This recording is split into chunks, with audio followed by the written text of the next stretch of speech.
kebenaran demi kepentingan pribadi. Kenal aja sama orang kayak begini, tapi berkawan akrab jangan. Jelas? Yang kedua, hindari dalam pergaulan orang yang punya sifat senengnya ngomong melulu. Hei, apaan aja dikomentarin. Romannya sehari kalau kagak ngomong 3 menit palanya puyeng. Apaan aja dikomentarin. Orang beli ini dikomentarin, orang begitu dikomentarin. Senengnya ngomong melulu, bahasa Jermannya lemes. Ada nggak orang kayak begini nih? Hei, apaan aja dikomentarin. Ada nggak orang kayak begini nih? Ada. Karena itu kenal aja boleh, tapi berkawan akrab jangan. Kenapa? Orang dikomentarin, bagaimana kita temennya? Nah, karena itu udah siang nih, saya singkat. Daripada kita ngomentarin orang lain, Bu, daripada kita ngomentarin orang lain, nih Maulid saya mau ngajak, mulai sekarang basahkan lisan kita pertama dengan istighfar. Adalah junjungan kita baginda Nabi besar Muhammad sallallahu alaihi wasallam. Dosanya sudah mendapat jaminan ampun dari Allah, tapi istighfarnya sehari semalam enggak kurang 80 kali. Bahkan dalam riwayat yang lain dinyatakan bahwa baginda Nabi istighfarnya sehari semalam 100 kali. Dosa sudah mendapat jaminan ampun, tapi istighfarnya sehari semalam 100 kali. Apa keistimewaan istighfar? Pertama, dia bisa menggempur kesalahan dan dosa yang sudah pernah kita kerjakan. Yang sekarang datang peresmian musola nih, ada nggak yang kagak pernah bikin salah nih? Hei,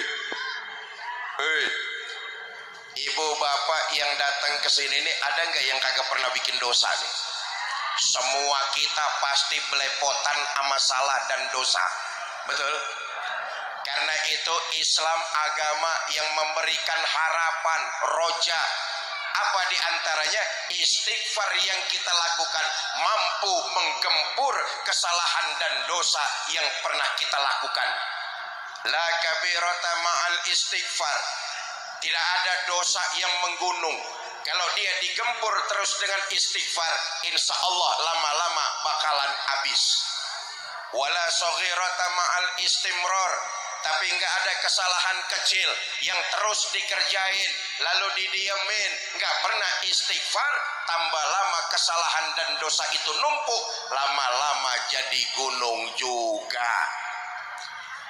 Yang kedua, keutamaan dari istighfar, Allah akan memberikan dan mencukupkan kehidupan kita dari jalan yang tidak kita sangka-sangka. Sebuah riwayat menceritakan, Bu, adalah ulama besar Imam Ahmad bin Hambal. Ibu kenal Imam Ahmad bin Hambal? Kenalan di mana lo? Kenal. Adalah Imam Ahmad bin Hambal. Satu hari hatinya pengen banget datang ke kota Baghdad. Padahal di Baghdad Imam Ahmad bin Hambal nggak punya keluarga, nggak ada murid, nggak punya teman. Tapi hatinya pengen banget datang ke kota Baghdad. Berangkat Imam Ahmad bin Hambal. Sampai Baghdad, waktu sudah menjelang senja. Mampir Imam Ahmad bin Hambal di musola. Dan nunggu datang waktunya sholat maghrib. Sholat maghrib lah beliau berjamaah di musola. Selesai sholat maghrib berjamaah, tadarus Quran. Datang waktu sholat isya berjamaah, ikut sholat isya berjamaah di musola. Selesai wirid, zikir, doa, Imam Ahmad bin Hambal ngelepas jubahnya, ngelipet sorbannya, dijadiin bantal, beliau pengen istirahat. lagi pengen rebahan di musola, datang merbot. Kata merbot, Pak, nggak boleh tidur di dalam musola. Musola tempat sholat, kalau mau tidur di luar saja. Kata Imam Ahmad bin Hambal, saya ini musafir, datang dari jauh, saya mau istirahat sebentar aja. Kata merbot, nggak boleh. Sholat isya udah selesai, sebentar lagi lampu musola saya matiin, pintu mau saya kunci-kunciin. Kalau mau tidur di luar aja, jangan di dalam musola. Ya Allah, ulama besar sekelas Imam Ahmad bin Hambal dimaki-maki merbot. Merbot suwe. Keluar Imam Ahmad bin Hambal dari musola, sampai pinggir jalan Imam Ahmad celingukan. Ya pantas Imam Ahmad bin Hambal celingukan. Di Baghdad dia nggak punya keluarga, nggak punya teman, nggak punya santri, celingukan sampai pinggir jalan. Lagi celingak-celinguk di pojok musola, ada orang lagi dagang martabak. Dipanggil, Pak, sini. Dihampiri oleh Imam Ahmad bin Hambal. Kata pedagang martabak, kelihatannya Bapak bukan orang sini ya? Bapak ke Baghdad mau ngapain? Saya juga bingung. Lah, bagaimana urusannya? Ini malam mau nginep di mana, Pak? Saya nggak punya rencana. Saya dari kampung, hati saya pengen banget datang ke sini nih. Tapi sampai sini saya bingung. Keluarga nggak ada, kenalan nggak punya. Saya nggak tahu mesti ngapain. Ibaklah pedagang martabak. Kata pedagang martabak, ya udah, kalau Bapak nggak punya rencana, ntar malam nginep aja di rumah saya. Tapi nunggu saya selesai dagang martabak dulu. Ya Allah, Imam Ahmad bin Hambal, ulama besar, dimaki-maki merbot, nemenin orang dagang martabak. Selesai dagang, pulanglah mereka berdua. Ngineplah Imam Ahmad bin Hambal di rumah pedagang itu. Berapa lama? 3 hari lamanya. Sepanjang itu Imam Ahmad bin Hambal kagum. Kenapa? Tidak ada waktu terbuang percuma oleh pedagang martabak dari lisannya. Selalu istighfar kepada Allah Subhanahu wa ta'ala. 3 hari Imam Ahmad bin Hambal pamit mau pulang. Pak, saya pamit. Udah 3 hari saya terima kasih dikasih nginep.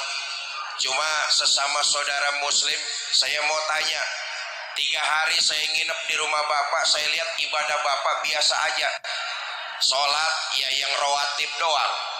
Yang rawatib doang, ngerti rawatib doang? Zohor, asar, maghrib, isya, subuh, ba'diyah, qobliyahnya kagak.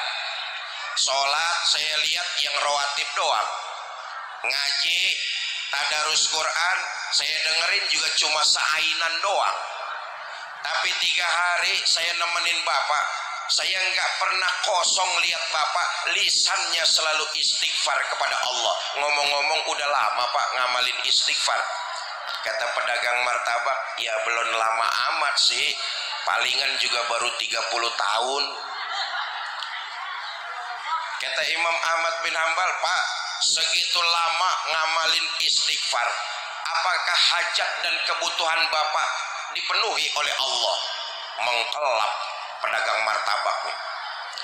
Kata pedagang martabak, walaupun saya kelihatannya cuma dagang martabak, tapi karena saya mendawamkan istighfar, alhamdulillah anak saya sekolah tinggi-tinggi, lulus semua, kebutuhan saya dicukupi oleh Allah, walaupun ikhtiar saya cuma dagang martabak doang.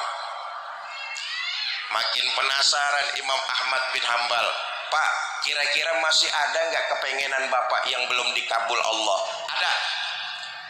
Di kampung Ano, saya dengar ada ulama besar, ilmunya luas, muridnya banyak. Saya pengen banget bertemu dan silaturahmi dengan ulama tersebut, ngambil berkah. Cuma karena saya dagang, belum sempat, nggak ada waktu. Padahal hati saya pengen banget datang bersilaturahmi tabarukan kepada ulama tersebut.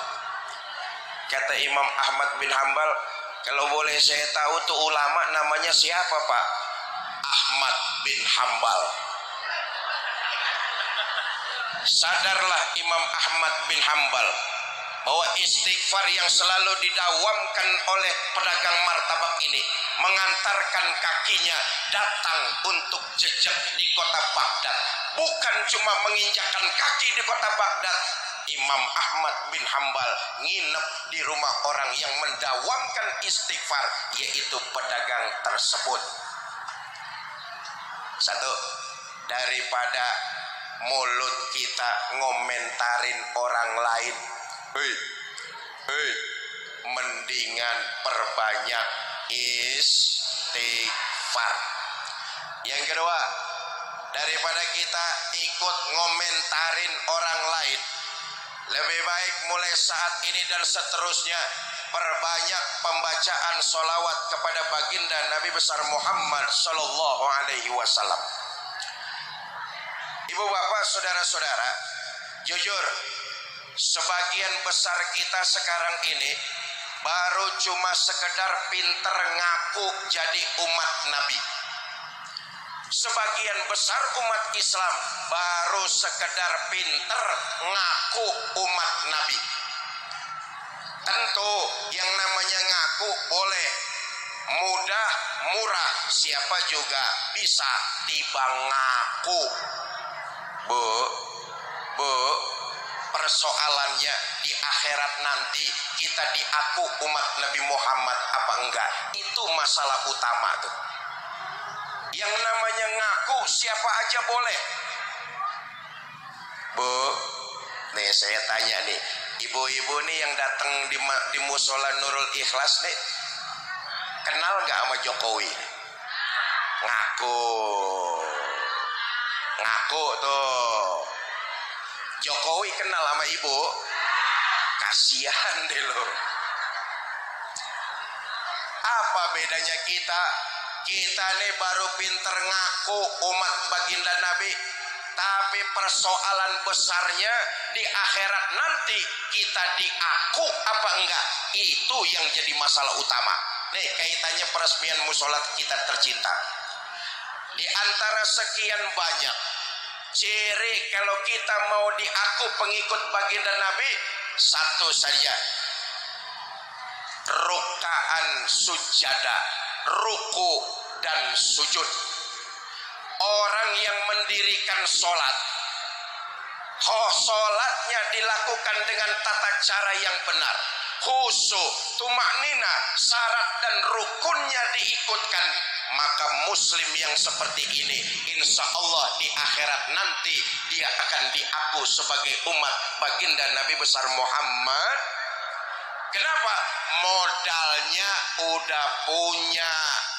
Apa modalnya? Sholat. Syafaat itu penambal.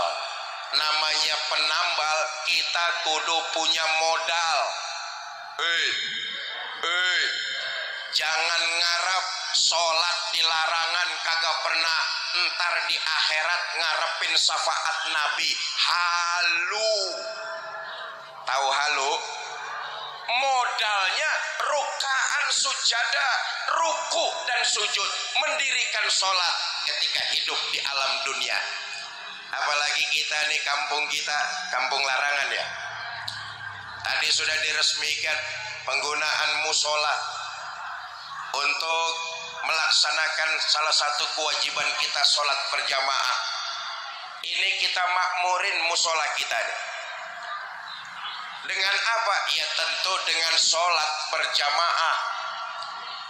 Pak, saya baru bisa sholat zohor berjamaah doang Pak. Enggak apa-apa. Yang baru bisa zohor berjamaah, makmurin musola kita nih, zohor berjamaah.